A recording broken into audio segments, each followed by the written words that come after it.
Hello, everyone. My name is Tanisha. I'm the last fellow for the night. I'm really excited to be here. A visual description. So I'm a South Asian woman person with brownish hair. I'm wearing a green hoodie, and my background is it's a Zoom background. It's like the Microsoft Meadow window screensaver thing. Um, Yes. Okay. So today I'll be reading a couple pages from my novel in progress. It's called Aur, A-U-R. It's a Hindi word that means and, but it's pronounced like the English or. The novel follows Jai, a PhD student who is trying to finish her translation thesis on a lesbian Hindi poet while also grieving her late sister, Vinny.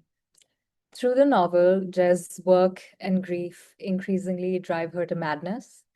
In fact, she believes an impossible baby is growing inside her. Vinny's baby, or perhaps Vinny herself. The novel is written in first person with second person addresses to her sister. Part one is set in the Midwest and part two in Mumbai. And I'll be reading from part one. In the second hemisphere of the world, I wake you less. I wake to frosted windows and a fuzzing in the nether of my belly. It is October in America, the most beautiful, most lonely season. The leaves this year took their time turning, and the sky seems always on the verge of breaking open, a taut, rainless gray.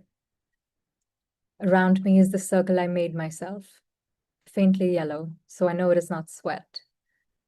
I haven't wet the bed since I was 8. Even then, I was too old for it. But I don't feel the old shame. A shackle somewhere has loosened. I leave the bed unstripped, my legs unwashed. In the 6 a.m. cold, I leave my studio apartment and its bare comforts. I go east, Lakewood. Everything in this Illinois idyll is yoked to that false sea. I can sense it anywhere in this town, even when I cannot see it.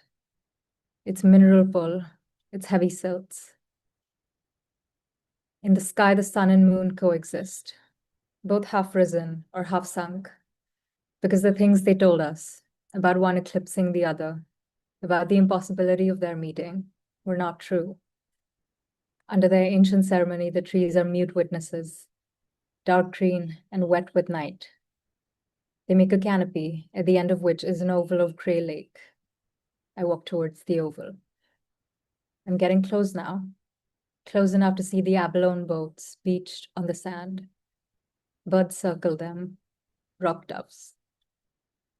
I like the many names we have for the same thing. Pigeons, kabooters, rock doves. They evoke different feelings. With pigeon, I can only think of the letter P, how it mirrors the shape of the creature, its puny head, its stupid eyes. With kabooter, I see movement, a faint disturbance. I hear the irregular flapping of 1,000 taking off at once. And rock dove, that conscious texture, the feathers like dry brush strokes, the grayness like a bit of the lake. How could you pick one and run with it? It would always be insufficient.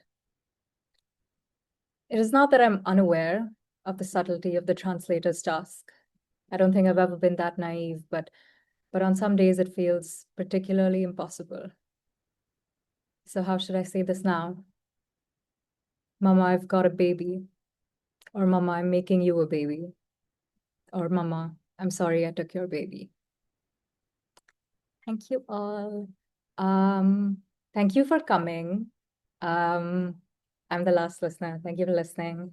And good morning, good night. Bye-bye.